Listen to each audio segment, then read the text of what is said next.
Ta grâce, seule ta grâce. Nous voulons instaurer un état de droit. Et dans un état de droit, il y a une justice indépendante. Ce n'est pas à l'individu Félix Tshisekedi de commencer à faire justice.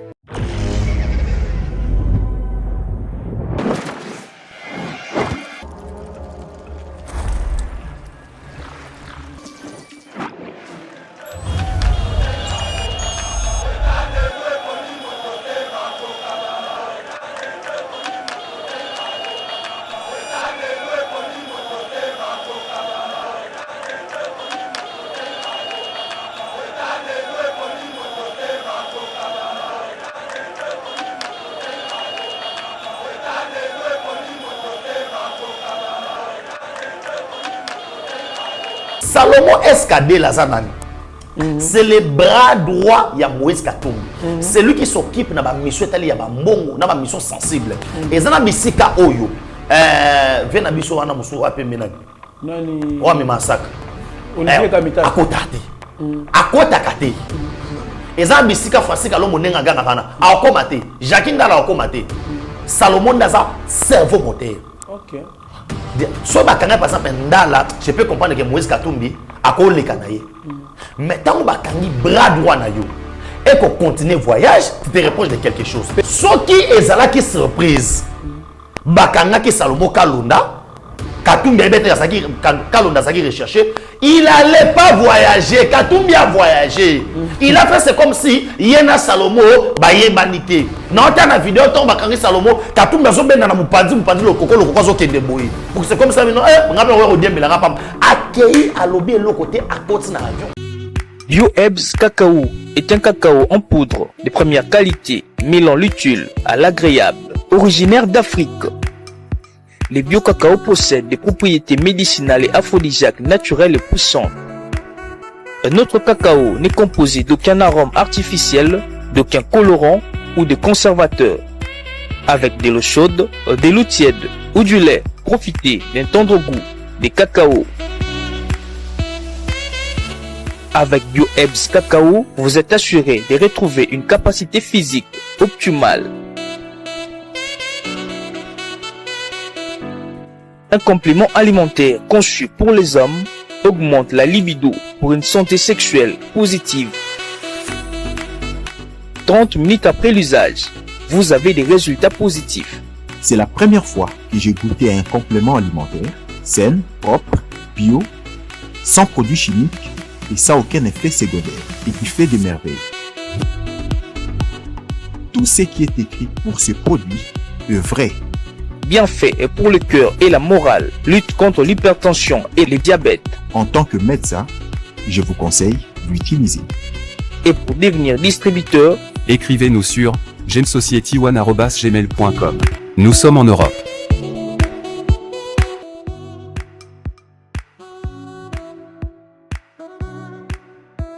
Nous sommes aux États-Unis et au Canada.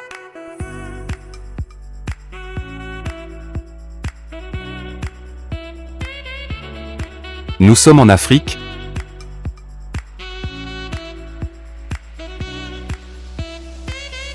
Nous sommes à l'est de la RDC et à Kinshasa.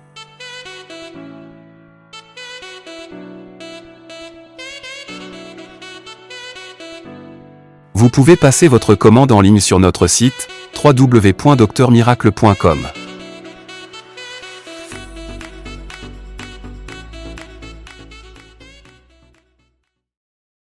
Bonjour mesdames et messieurs, bienvenue dans notre émission Éveil Patriotique. Merci pour la fidélité Nabino, merci pour la contribution Nabino, la suggestion, la remarque, tout ce que vous faisiez pour que tu aies conservé Bino Lenge et Longobani, tu peux Bino Matondo. Nous sommes là pour parler de la politique de notre pays. Vous voyez très bien. Actualité, Ezali dominé les lots à Kinshasa, les conducteurs des taxis et taxibus de la capitale sont en grève depuis ce lundi. Alors, Bali reproché niveau koye dans la mission Kinshasa, Godem Poi veut voir clair sur la gestion financière de la capitale et écrit en Gobila. Affaire Salomon Skadela. nous allons en parler. Alors, pour tout la Mozindo, il y a Basige Oyo. Nous avons comme invité Benjamin Mwanasuka, pièce contre pièce, l'actualité. Mwanamboka Benjamin Mwanasuka, Mbote. Mbote, ndeko soka ndolo, Mbote na balandi nyonso to Yeba TV Oyo. Mokili mbomba bazawa na pona kolanda biso bon début ya semaine na bango nyonso surtout bon début ya semaine na baninga surtout sala na bango musala elongo awa na Yeba TV nazo mona ndeko mits kuna azade ya kitoko na tongwa vraiment clin d'œil spécial à mon frère que j'aime beaucoup et puis na ba congolais surtout balanda biso na bokebi pour makambo za kitoko.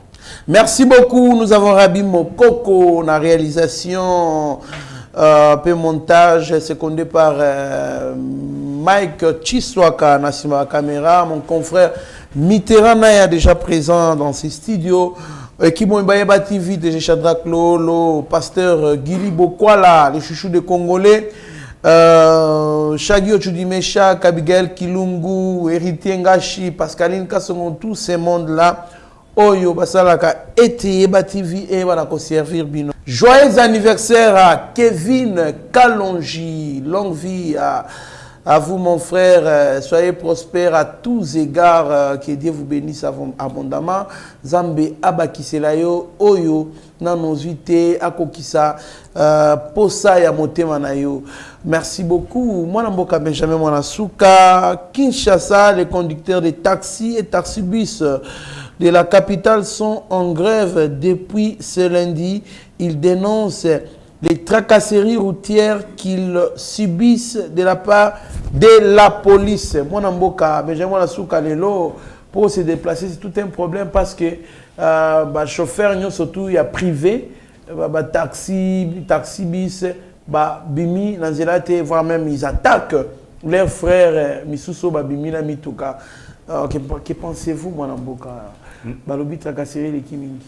Merci beaucoup mon frère Trésor Kandolo. Vous allez comprendre que biso atoto zanga mituka o tambola na transport à commettre au moni makambulelo. On a rolunga banda ko koma awa ezaki facilité. Moi je pense que l'autorité à ville et sengeli ba yeba na comprendre qu'aujourd'hui kozanga transport ezako paralyser ville. Kozanga transport ezali babiloko o esalaka ke bato moyen bas se déplacer ezalité parce que la plupart moyens il y a déplacement na ville à Kinshasa autoro ba 90 to 80% eza mingi auto bengi ba mituka tozaka na banzela wana to na ba 30 tozazuki na ba métro te tozaka na ba nini et puis ba particulier ndemu bazaka na mituka ebele par rapport à l'état et nde ba sali grève boye na munoko na ya batu bazomona ningobila ni soki kasongo ni soki bato ba trakasa bango mais les gens voient seulement que le chef de l'état mais chose grave pe ba bisinga ke na katsa makambo oyo ya grève oyo muto azali chef ya association wana ya ba chauffeur c'est quelqu'un oyo aza muto ya ancien régime oyo a participé sur son politique na kati wana mais d'une part pe tracasserie tout temps na ville à Kinshasa et l'équipe Mwandelo il y a l'argent à la police et tout constant. Je pense que le général Silvano Kasongo gouverneur ya ville ba définir faut o la ki sabatu yango oyo ya ko mettre batunyo surtout soit ko luka ko cha mikanda o ezali raisonnable parce que les gens ne peuvent pas travailler journée mobimba rien que tout monde na mona ba chauffeur au mona chauffeur a boula katang mususu nzela par exemple azokende to chanet azokende bumbu ti zandu chaque roulage il faut appeler ça 500 nanzela wana mobimba ozomon ba roulage ba koma ba patron ba roulage ba koma na ba 4 5 makelemba ozomon ndo mona bango wana ça veut dire ba bi keso ba koti na balabala bilanga na bango eza ba civil et tout consort. Ce sont des situations où nous on ne peut pas encourager et nous on ne peut pas accepter cela parce que tous ces okende les gens ne verront pas ngobila les gens vont voir les chefs de l'État ozomon et olonga aux chefs de l'État et on ne peut pas se laisser na kotika ba bien attention ba ola ki ça va bordero ya paiement bien que ba numéro ba chaka wana na mituka wana identification na et bimina noté mais on les arrête. Mais c'est ce qu'on appelle preuve, mais on les arrête. C'est ce qu'on appelle tracasserie. Tracasserie wana eko uta na nini? Eko uta na auto bengi bandeko bazo kamba ville. Ouais. Bandeko bazo kamba la police. Bandeko yango omona ke police nyo surtout lingara ke ndeka na unité wana PCR. Voilà. Lelo oyo soki babika basaleli ba PCR. Teni oyo ya okoti ekangi boye zangi ba poche. Ebele ba okima musala wana. Bako tobola. Atoboli moi li 200 moké kaka. Mais le trésor quand nous sortons de 200 moké mais ba okanga yo. Parce que non, ça va cela veut dire aujourd'hui yango zo mona na ba pays mususu bacha ba système ba caméra bacha système ni ba biloko ya mutuko la kisaka nzela boizaka susu te. Ozo mona d'une part il faut to luka yango zo mona mokonza mboka ta ndinga ke na Chine wana ba ko moderniser makambo belé nulle part na monde roulage roza na fatala ba roulage pas na so bazwa mbongo na ndenge moko boy o mona pena o a bloquer yo bo sala pena ezalo a otekela yo.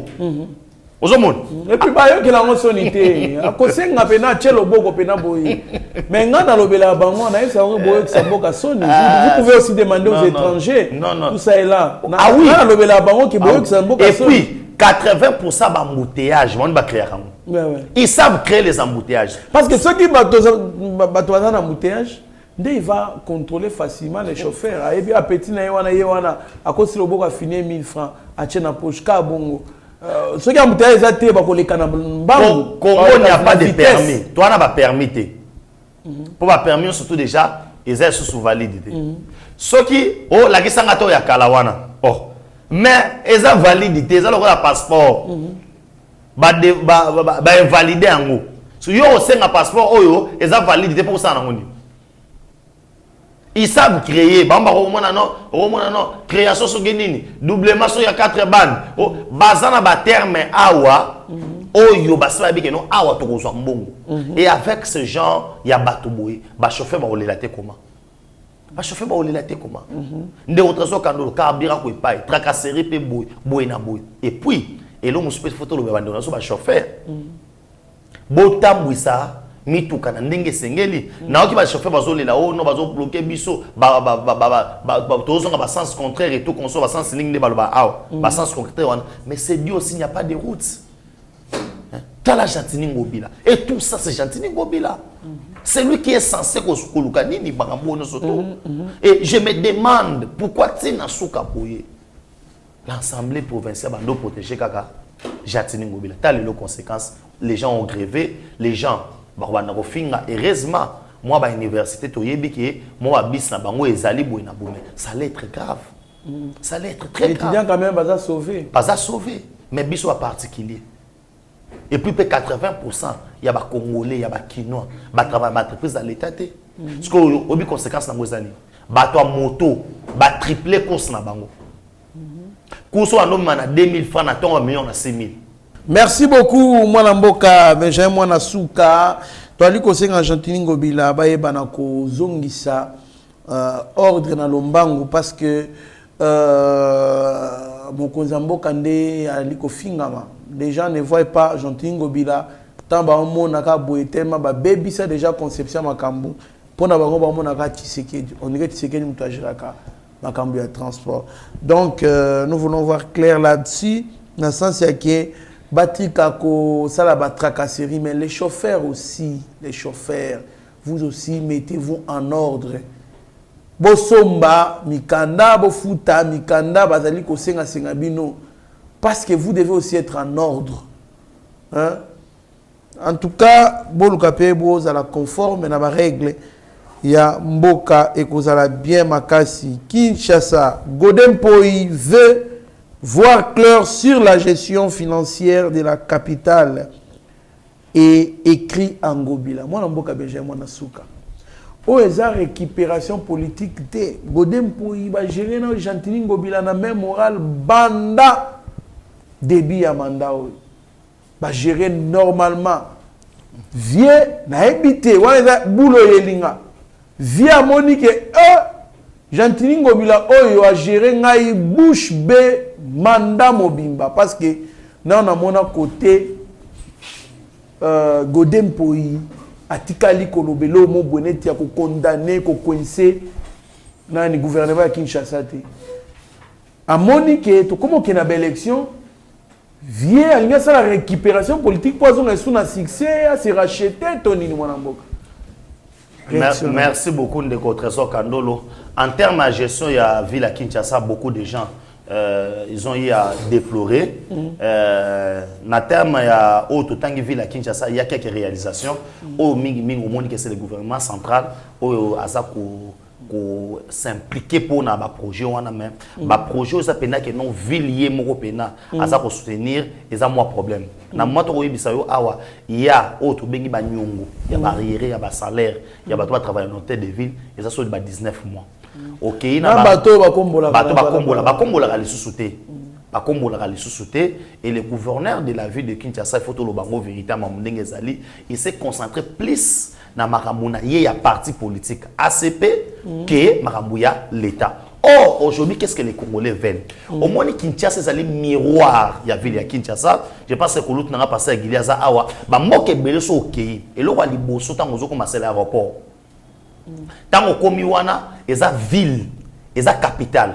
Nem te pesa moto image au non pays où ezali boy mais à part l'opération on a non c'est lui qui a aidé au moins Gentini Ngobila à booster yango c'est le vice-gouverneur nani Jekoko Mulumba qui était venu na eloko wana moni kutu tango bandaki ne bandeli zaki on dirait que non Jekoko ayeko ko buka banda ko bato ayeko sala boy c'est lui mais gestion pena en termes de réalisation personnelle il y a gouverneur il y a ville mais le problème en est que quoi na minute où pourquoi le pasteur Godin Poyi Asali atambolina gouverneur et bakol bande bandeliti na suka tant bakomi na suka ne azal aposa bakinos ko ba monondre que non alingi Kinshasa to alingi amona clair na moni apo pande nani manda nani campagne électorale législative Ndeko Trésor Kandolo na ba élection on a ebisa batu beaucoup de gens seront surpris bilonge belozo mona wana kino azazo baté to tambola to monaka toanayi komona eza bisiko to bike non ma etonaka ma esala ka boy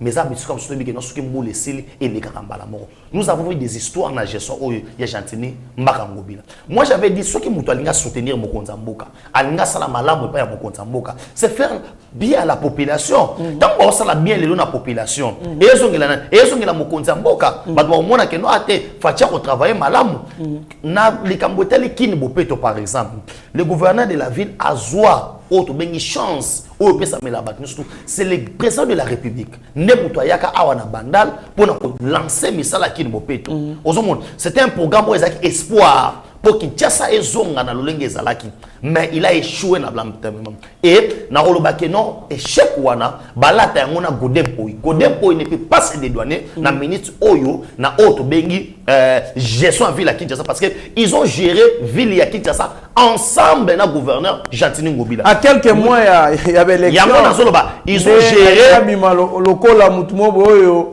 bazo kanate na Gentini Ngobila pendant que baza même moral parce que Godin Poyi nous rappelons que azui ngwende wana à l'époque il y a FCC cash Yamona Zolo Babo. Voilà. Il a eu au moni gouverneur le roi ba Gentini Ngobila. Ba président ya assemblée ya provincial le roi ba Godin Poyi. Bazu auto bengi bénédiction Bokonzi. Ozomon. Bazu au bénédiction Bokonzi. Et puis le gouverneur Gentini Ngobila. Il fallait la gouverneur oyo anga sala malam koleka na ba gouverneur tout ba leka parce que il avait cette facilité là. Or, il est en train de dire quoi na mukanda na yeke Gentini Ngobila a défi ba mbongo na ba banque au ville les endettés tout comme ça. Or, a koki jamais ko defa nyongo ko kende ko mbongo na banque aussi longtemps autorité budgétaire ya ville ya Kinshasa, c'est l'Assemblée provinciale. Ce qui bango ba limité. So makambo ba ndika kasiko. Yamona Zoloba. $500,000 et Bungaka Boena. Mon frère, ça c'est l'esprit. Na Kinshasa. Mais Toyokate ba konsolate na l'Assemblée provinciale. Yamona Zoloba, ça c'est l'esprit katumbiste. Moi l'esprit katumbi zakandeni. On est l'esprit katumbi. Bo gérer na mutoti. Tango ka moni ketikali 3 mois, 4 mois na komi opposant. Ozomona. Yango muzito atuni alobi bolomwe ka, komi opposant ya pouvoir oyo ka. Et puis, vous avez reproché Bango Nini. Qu'est-ce que lui peut reprocher à Gentini Ngobila? Oh, il y a Yebakité. Ils avaient tout. Au moins, Godin Poyi. À quoi Bengisa, Ngobila n'attend qu'on soit repris sa explication. Tolobi a Bama et Tondi. Tolobi a Bouina Boui. Bon, opération A. On dit qu'il y a beaucoup de choses qui sont bandako awa. Où est-ce qu'il y a Boukate? mais assemblée provinciale tikali ko bengisa ngobila te ata mokolo moko ko tuna yeke non ndenge ni baza même moral papa ndenge yo banda opération boye ndenge ko banda opération boye na ba place oyo ma bwezali normal o l'état bo respecter population avant banda action boye il faut tenir batu document par écrit batu wana ba signer te non concernant na bayokana ki ba pese na ba délai ba 3 mois non ezana bisiko abesaki ba délai ezana bisika mususu ils n'ont pas informé les gens qui wana eza ba cas isolé et c'est comme ça la ville hein, on ne gère pas la ville comme Naponayo. C'est pourquoi il y a l'Assemblée provinciale. L'Assemblée provinciale ne peut pas dire que non, pendant autant des années, 364 ans, gérer dans Gobila, Godin Poyi, Aya Rosutuka, na ministre ou non, n'a pas ça rapport et l'eau. La campagne électorale. Non, Batou, Baza Bazo Baté, mon frère. Batou, Baza Bazo Baté. Tu sais bien que Godin Poyi, notre pasteur, nous a épaté quand on a couleur à bannière ou là, on a danse l'église.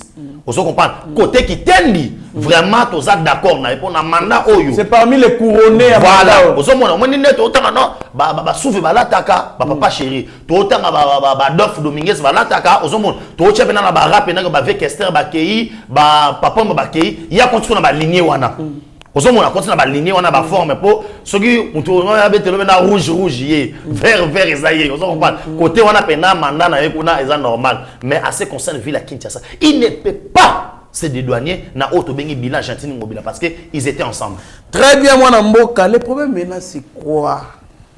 Ce qui Hollandi Godin Poyi avant 2018.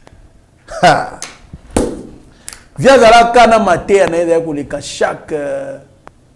chaque mardi ou vendredi boy matin chaque mardi na Congo web et puis azalaki koleka na be mission azo expliquer ndenge ba okiko gérer Kinshasa professeur des universités de mes côtés avec plus de 15 diplômes hein ça il nous a enseigné mais si koyo les problèmes mon frère ce qui osuié avant pouvoir Koyo, oyesko kolanda pendant pouvoir. Ah, et le bas vient abisso Claude de Machala.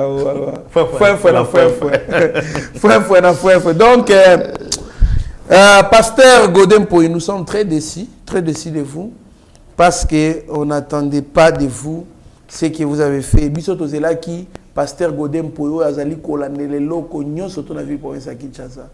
Après avoir géré 4 ans et demi, le Tikali combien de mois et Tikali 6 mois. Pour mandat na bino si là parce que tant que la élection il faut pas voter bino lisous. Voilà pourquoi vous vous rébellez. Si je peux bien utiliser ce terme là, vous vous rébellez ou soit vous créez guerre entre on a Gobila. Non, assumez-vous parce que vous tous avez géré la ville province de Kinshasa. Ceux qui n'ont pas accepté nos photos, il y a Massina, Baveni, Narai. Nous avons accepté nos photos, il y a Baveni, na Kimbuta, Baveni, na Mokali, Changu, Kao. Alors tout le monde, tout le monde est là, on a moni, bazali ko tonga siko yo ko bongisa nzela na Kimbuta, ba obongisa. Mais à ma grande surprise, c'est la femme, il paraît que c'est la femme de honorable Junior Nembalemba nde muto ali ko bongisa ba chekombo na ye wana ba chekombo na ye Tatiana ce qui pembele ye muto azali ko bongisa. Mais quand nous nous renseignons, nous allons plus loin avec des investigations to ali ko kutake il y a un programme ya l'état mais ba on latisa yango batu po basa la popularité. Mais étant que yo molobela bana changu, il faut molobela ba biloko wana ce sont des histoires qu'on ne peut pas accepter au monde. Et alors ba ton somo na fandi boy akena snell. Asa bida ke non snell ninga sa ba olexa ba câble place boy. A non sous l'impression na ngai na bandal non, faut que ça ba tuké. Snell a zaidi na programme wana. C'est pourquoi yo c'est Moussa no mo pandisa ngo wana. C'est de dire aux gens que koye bisa na base na ok eza ya bangote on doit pas s'approprier et loko oyo eza l'état na ko scandaliser eza na ba ministre mona otanga kombote akena mbujimai ba pole eza yete eza programme de gouvernement soke na office des routes awa boye au monde déjà qu'il y a plus de 300 ponts oyo mokonza mboka on va bien soit ba lobela ngote il y a plus de 300 ponts donc ba pole eza yete eza ya action ambition ya gouvernement na projet 145 territoires parce que mokonza mboka na souci na ye ya ko relier Congo alingi suta yo kakeo bana Congo bakufaki po balinga bakatsa rivière oyo badindité et ces ponts déjà ezali nini so muta ebi que non après par exemple village oyo na Bwende to leka boye yake mbangu na Bwende ke vendre lango ateli yango na pano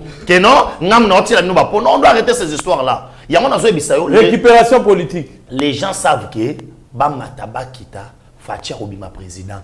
Souvent on va diembela ba Evra Fachi wana. Autre ba ono ba Evra Fachi ba olobela ngote. Ba lingi ba diembela ba Evra Fachi wana e koma ngeno biso nde muto sali yango non. Il faut bossa musana bino ndenge sengeli. Moi c'est ya junior lemba lemba. Alors que sait sanzia na qualité ni. Parce que l'état na Congo. L'état na Congo a pèsé. Batangi nzela ba tché nani Tatiana Pembele et tout ça est là. Non, il faut quoi arrêter. C'est pas. Récupération politique en Atorobo Yango. Merci beaucoup. Surtout dans la chambre, toi liko kemba po, toi liko voter batoyo, baebi changu biente. Batoyo baebi kaka Kimbuta, baebi boulevard Lumumba. Bo fongola misu bana changu. Voilà pourquoi il y a un slogan yo sukaka kuna. Yo sukaka kuna.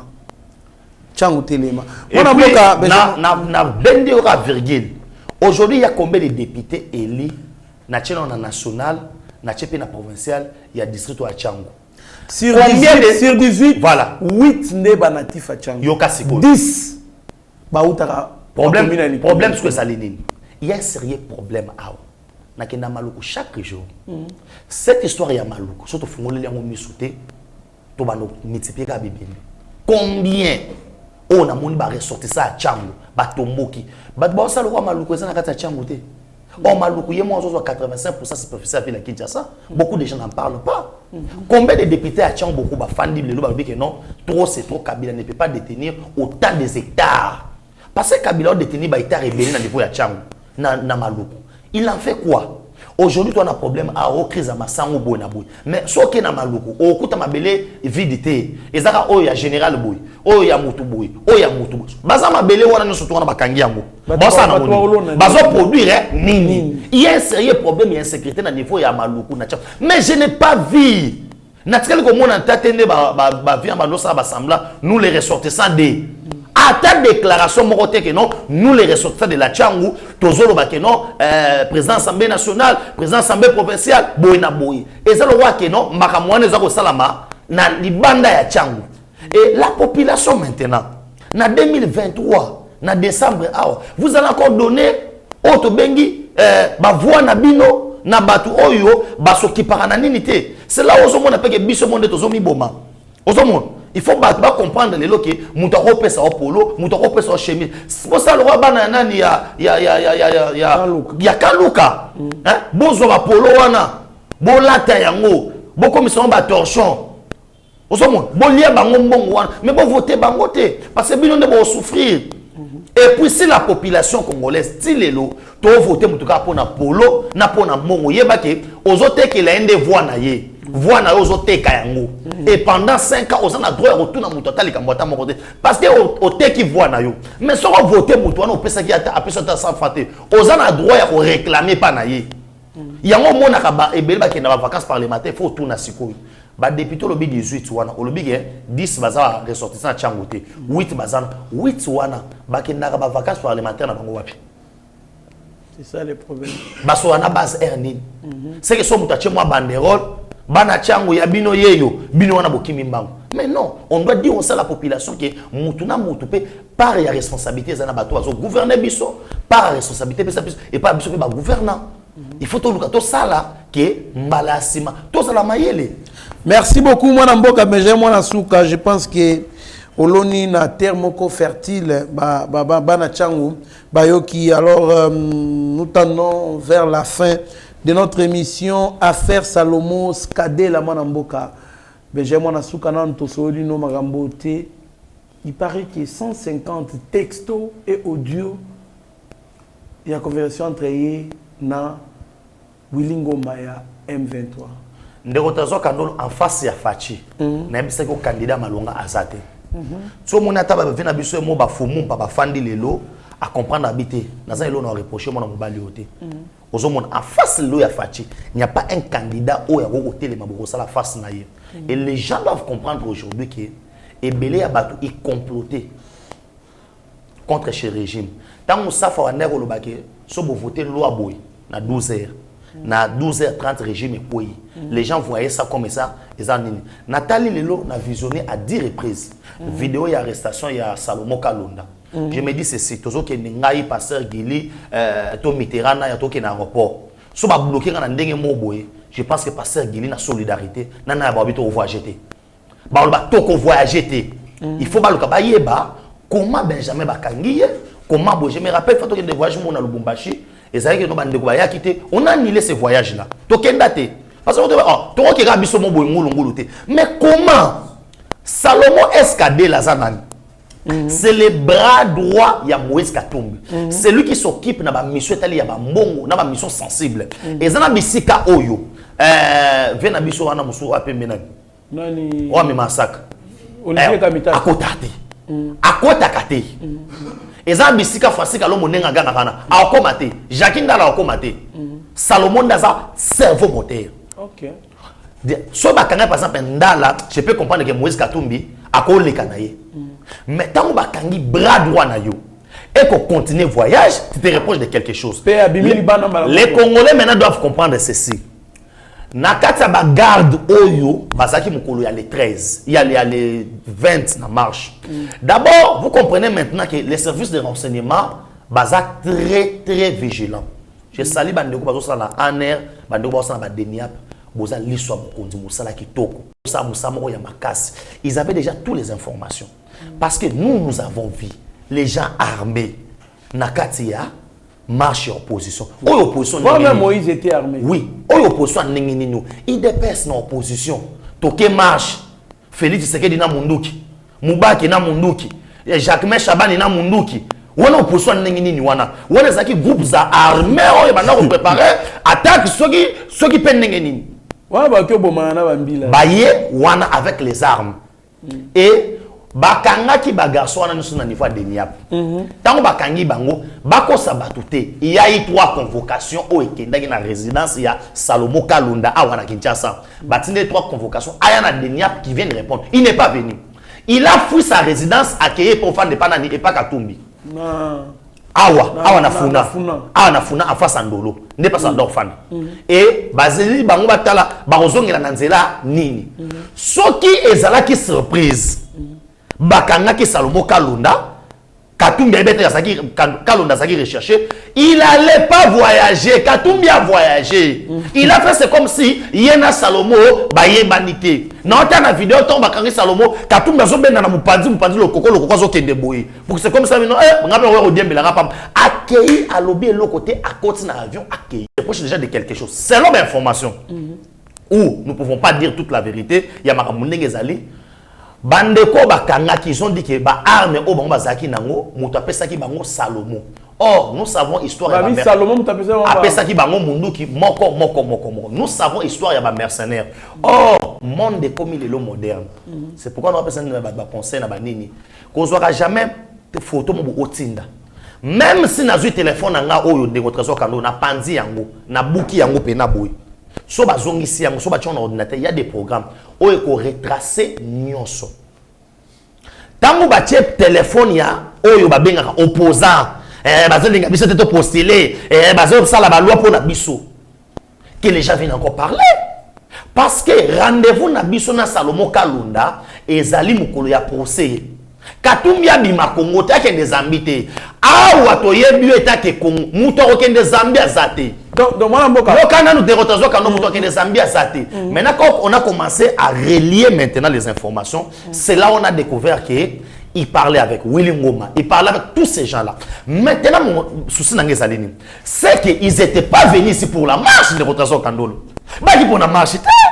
Ba il a ki makamumu soso. Comment qui réellement kaka il y avait un conflit teke et yaka na niveau ya maluku ou na niveau ya kwa moto Or, na niveau à quoi nous avons alerté que besoin na bangombe. Si les longaï na bangombe tu ba place ces alités. Mais ba race bangombe wana, c'est là ba bovi o ba boko la bangombe na kingakati ba lubi. Tous les races bangombe to luka wana e bunga wana, eza na kingakati. Ba koma kuna ndenge nini. Ba to nwe na bangombe ba kenda kuna ndenge nini. Or, bateke na bayaka bandi ko exister na tango ya kabila te.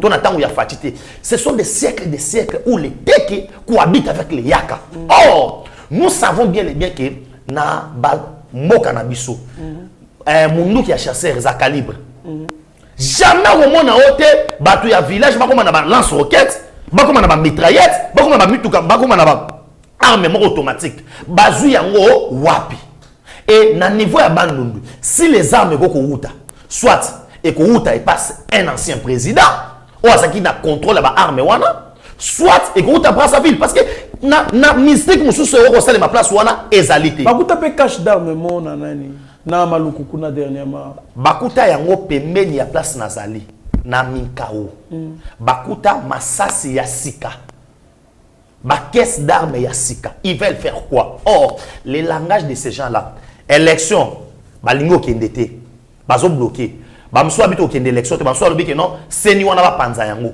ils ne sont pas prêts pour les élections ba ki ba sala mission mo banda awa siko j'aimerais dire à la communauté internationale ndeko traso kandolo place na mo est-ce que injustice ezali on a parlé makambo ya tribalisme awa natikali ko yo kate 5 ans a sali déclaration mon non nous condamnons le tribalisme mais boina ba fandi kimia papa cardinal au moment oyo bazo sala makambo ya tribalisme et Mati Loleng yazo bengisa papa Katumbi na messe na Saint Raphaël candidat na biso yeyo moto catholique solo yeyo bobetela maboko ozomona niveau makamto kende nango aujourd'hui maintenant on a Salomo Kalonda akosa le loko moto Katumbi ayebité j'aimerais dire maintenant na batubu soki bakangi Katumbi ezate parce que pour ça candidat président de la République parce que Babylone dans le téléphone, c'est atteinte à la sécurité de l'État. Or, détention illégale des armes et des munitions de guerre, ça fait 20 ans de prison.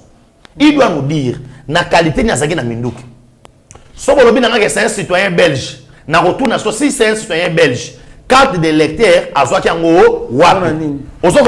c'est là où on vous montre clairement qu'en face de nous, on n'avait pas les opposants. Parce que l'opposition, il y a Mindouki. Merci beaucoup, mon amboka, mais j'ai mon asuka. Donc, neza ke bakuti ba texto, ba audio. Ils ont été que mon part imprudence à tikango. Attends, supprima qui se batcha en place mon boy et gozon sanyos. Négociation canolo tout ce qui est numérique. Aux homona, aux électeurs, aux numériques. Faites très attention. Comme menace à mouton audio te, qu'on ba n'importe quoi. Il y a des programmes. À part ça, ba serveur, il y a ba entreprise de communication ou baza ba enregistrable on nyo surtout biso to sala na moment où comme akeno likambo ezali on met seulement ton portable ton numéro on retrace tout aux années lo moto ko bomba et à partir ya wana sont des faits mon frère quelqu'un qui est innocent hein il fait bâtir quand même bala moko mais moi j'aimerais que bala bagaza innocent ce qu'on a vu tout na Peter Chani bosembe na makambo ya ko sala nini. Oh, atumi bosse. Il y a pas mal dans na un président Bosembe ayeko sala. C'est ça ma question. Bosembe na makambo oyo aussi ça bosembe na télévision. Oh non batindi po na nini? E basali boy. Oh non ba PC boy. Ba basali boy. Bosembe o sala nini? L'arrestation il y a Peter il y a nani il y a Kalonda avec na Bosembe. Il y a quoi? Comment yoko sala émission mobimba omoni bato musu na vie balingali pas bola moninga te je comprends maintenant que toko fanda pe na logique nga pe na ko kanisa ke non bato ba betsa ki bosembe na poto esa bango parce que bosembe za nini bosembe fo andima ta obi ki bato sa bien andima muto aleka na télévision afinga mokonza mboka a menacé tribu moko boy na Congo. Allez Bosembe Atika. Et puis, est-ce que c'est ça qu'on a géré dans Bosembe Yemoko? C'est pas Bosembe qui prend des décisions lui-même. Vraiment. Et ça, on a conseillé mon bafan d'Aka. Voilà. Un wana bazan nango envers Bosembe Yanini. Question nanga yangwana un wana bazan nango envers Bosembe Yanini. Oh ça là tout est une émission. Oh non à cause sanctionner boité. Autant banani balobaki non. Nalobi boy, on doit continuer. On a le pour un journaliste. Azoba pona, à ça qui émission mo boy. Oya lobi ke Salomo Kalonda. Tiba kangi wana, ils a chef de l'État. Chef de l'État ça va compte à rendre. Tant bazara na opposition, chef de l'État Salomo Kalonda mbongo apesaka été. Yango tika na haine. Je me demande maintenant Fachi est président pendant combien de temps? Entre Salomo Kalonda, on dit que l'on a outil pour la interview, il y a Fachi Basalaka nan déconné Jacques Kazadi. Non, Jacques Tshisekedi. Peter Tchani soto oko sa. Mais quand la lobby a condamné atanga nani a condamné agression rwandaise avant que le président de la République. Ah bon? Oui, alors bien bon. Ah bon, mais où est la vidéo? Et puis en plus, soit condamné comment ce comptoir et je se retrouver dans Kigali. Pourquoi il est parti dans Mo Ibrahim? Kagame dit que non, on doit changer, on doit revisiter, on doit changer les frontières. Katumbi est incapable de dire ça, Kagame que non, maman nous obéit. Ah, au lobby bongo. Sikoyo. Et lobby yo mokozi. Eh mais moi il me sanga bolingi susunini. Ozomona lelo ba congolais, tozo mayele. Ozomona tozo mayele. C'est pourquoi on va créer le moyen lokuta avant na sisa awa, ngana bosa nango. Il n'y a pas un problème entre Jean-Pierre Bemba et le président de la République, Félix Antoine Tshisekedi. Mon frère, Jeune Afrique, nous connaissons. Quel est le MLC? Cabinet ya Jean-Pierre Bemba. Ils ont été surpris que Jean-Pierre Bemba a comme ami balé. Ma c'est du double kit. Jean-Pierre Bemba est en Chine, chef de l'État. Quand toi, ça l'interview dans Jeune Afrique. À ça, il a qui wapi. Et médias internationaux, ils ont quoi ça? Médias internationaux, ils ont quoi. Et alors, médias internationaux. On a communiqué à Raphaël Kibuka. Oui, exactement. Voilà. Médias internationaux, on a empêché marche et opposition. L'opposition a refusé l'itinéraire. L'opposition a longue place, il fallait la marche, à salité, il y a un article qui non, empêcher. Médias internationaux, il n'y a pas un problème avec Jean-Pierre Bemba. Ça, faut que Bemba pour Kabila. Non. Kabila, si se reproche de rien. D'abord, quand on a dit émission souhaité joyeux anniversaire, c'était Trésor Kandol. Vous souhaitez rien? Il y a un passage. Anniversaire de qui lobby? C'était vous mettez que jamais on souhaiter nani ancien président nani joyeux anniversaire. Parce qu'au moyen on souhaiter joyeux anniversaire c'était pour Otala Yaya Leki et Karizamou là. Est-ce que tu as battu anniversaire à lobby zaki Yaya? Tu es à Leki. Et puis ça m'a mon boulot. Mais Jean-Pierre Bemba, je répète encore, dans sa bandeko, boula n'a pas fake news c'était Jean-Pierre Bemba n'a pas un problème nani. Problème est en Chine. Lobby n'a pas fumé le beau Chine. Problème est en Chine. 50 ans après, relation à Chine na RDC. Bayambi li sous président ya Congo na honneur nde bayambaki maréchal Mbutu Kondo Azabanga pour atteler que non vrai congolais yeyo ce qu'on a 400 makambo ba sololi nezo pesa makambo Hollande déclaration sur la Chine pour na ça awa la Chine a dit ceci abisi na conseil de sécurité ambassadeur na bango na nini le kakelo bialobi bolinga te que RDC comme champ de bataille na biso nyoso to c'est to bomana kata RDC bolinga ngote. Très bien, mon amboka, Benjamin Mwanasuka, tokomi na suka émission na biso. Tala caméra ya Mike Chisaka et bon pesa malobano ya suka. Malobana nga suka ba congolais to lingana. Moko na moko. Na etapo to zali to na posa ya muluba te, muswahili te, biso na Congo to kola bongo te. C'est tout biso ba kinois to kola bongo te. To ndo bengana Timba Masana ngai, Mankulu Masana nga, Mutombo Masana ngai, Maboso Masana ngai et on est ensemble. Bola na ba discours, ya ba un tribal wana te et ko aider biso na eloko moko te. Elo mona osenga na biso to linga na kaka. Merci beaucoup Bosaki Ebele Bolanda Kibiso, merci na Sami Mavakala Matuba, merci na Mama Petra Mavakala alias Amazon, merci na Zefilomele, président Chikito Mushashino.